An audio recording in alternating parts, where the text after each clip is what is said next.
Hello friends, welcome to our YouTube channel only pharmacy. आज के इस वीडियो में हम डिस्कस करेंगे drug approval process in US का पार्ट 2। पहले वीडियो में हमने डिस्कस किया था आईएनडीए यानी इन्वेस्टिगेशनल न्यू ड्रग एप्लीकेशन के बारे में। आज हम डिस्कस करेंगे एनडीए यानी न्यू ड्रग एप्लीकेशन के बारे में। चलो थोड़ा रिवाइज करते। यूनाइटेड स्टेट्स के लिए ड्रग रेगुलेटरी एजेंसी है US FDA. Total 3 drug approval pathways है। आईएनडीए जब क्लिनिकल ट्रायल स्टार्ट करना हो, एनडीए जब ड्रग प्रोडक्ट मार्केट में लाना हो, एनडीए जब इनोवेटर से जेनेरिक बनाना हो। अब डिस्कस करते हैं एनडीए का क्लासिफिकेशन। एनडीए यानी न्यू ड्रग एप्लीकेशन। जब हमारे पास कोई भी न्यू मोलिकुलर एंटिटी हो तब हम एनडीए फाइल कर सकते हैं। For example azithromycin already approve drug product है। अगर इसमें स्ट्रक्चरल मॉडिफिकेशन करके एजिथ्रोमाइसिन बना दिया जाए तो ये एनडीए के लिए एलिजिबल हो जाएगा। सिमिलरली अगर नया साल्ट हो या नया कॉम्बिनेशन हो, फॉर एग्जांपल लियोसेट एम, लियोसेट्रिजिन और मॉन्टेलिकास्ट का स्पेशल प्रोडक्ट, जिसने भी पहली बार इसका कॉम्बिनेशन बनाया हो वो एनडीए के लिए एलिजिबल बन गया। अगर कोई नया क्लेम हो जैसे कि मिनॉक्सिडिल का एंटी एपिडेंसिव के बजाय हेयर ग्रोथ के लिए यूज किया जाना, अगर कोई प्रोडक्ट अदर मार्केट में हो पर यूएस में नहीं है तो भी एनडीए फाइल कर सकते हैं। अगर मार्केटेड प्रोडक्ट का नया मैन्युफैक्चरर हो तो भी एनडीए फाइल कर सकते हैं। चलो कुछ इंपॉर्टेंट टर्म्स डिस्कस करते हैं। देखो, दो टाइप्स के रिव्यू होते हैं, स्टैंडर्ड रिव्यू और प्रायोरिटी रिव्यू। स्टैंडर्ड रिव्यू होता है सिमिलर ड्रग्स के लिए जो ऑलरेडी मार्केट में अवेलेबल है, और जो ड्रग्स सिग्निफिकेंट एडवर्समेंट शो करते हैं और एग्जिस्टिंग ट्रीटमेंट उनके लिए होता है प्रायोरिटी रिव्यू। दो टाइप की कॉपी होती है, archival copy and review copy. Archival copy को हम permanent record of the submission कहते हैं, और रिव्यू कॉपी में बहुत सारी सेपरेट टेक्निकल वॉल्यूम्स होती है और ये दोनों कॉपीज हार्ड कॉपी में सबमिट करनी पड़ती है। Archival copy as a माइक्रोफिक submit करनी पड़ती है। जो फॉर्म नंबर 356H रहता है उसमें max to max 15 different sections होते हैं। अब डिस्कस करते हैं एनडीए का कंटेंट।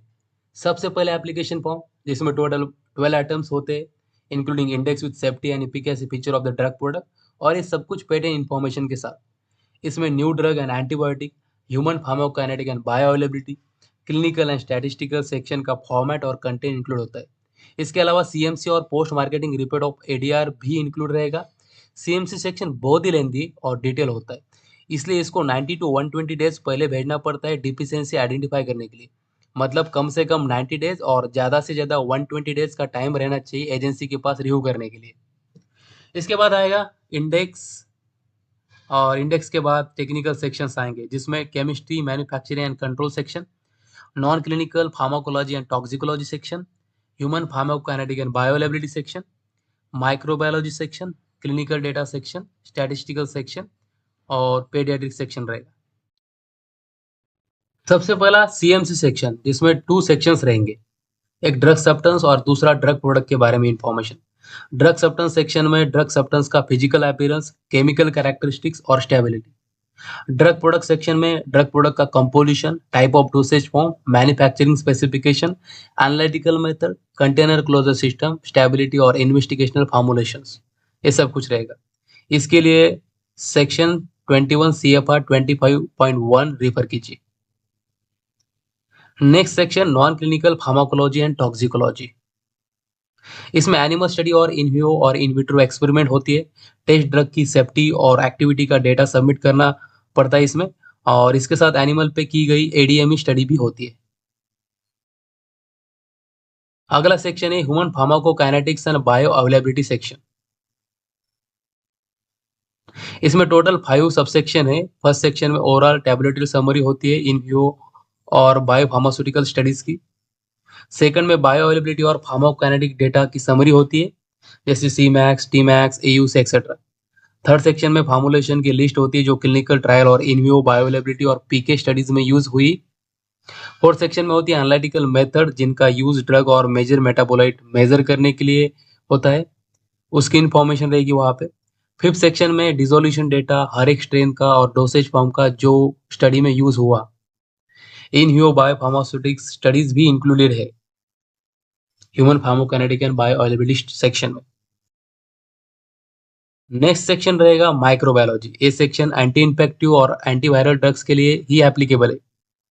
इसमें microbiological physiology, that is biochemical basis of drug action, antimicrobial spectra, mechanism of resistance और clinical microbiology laboratory methods होते हैं।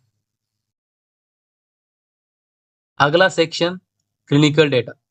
इसमें clinical pharmacology study including animal study और टॉक्सिकोलॉजी होती है। Control and uncontrol clinical studies भी होती है। कोई other relevant information for evaluation of safety and effectiveness भी सबमिट कर सकते हैं। एंड नेक्स्ट सेक्शन स्टैटिस्टिक, जिसमें स्टैटिस्टिकल इवैल्यूएशन होती है क्लिनिकल डेटा की। आज के लिए इतना ही, मिलते हैं नेक्स्ट वीडियो में। कमेंट करके जरूर बताना वीडियो कैसा लगा। अगले वीडियो में हम एनडीए के रिमेनिंग पार्ट को डिस्कस करेंगे। Thank you for watching my video.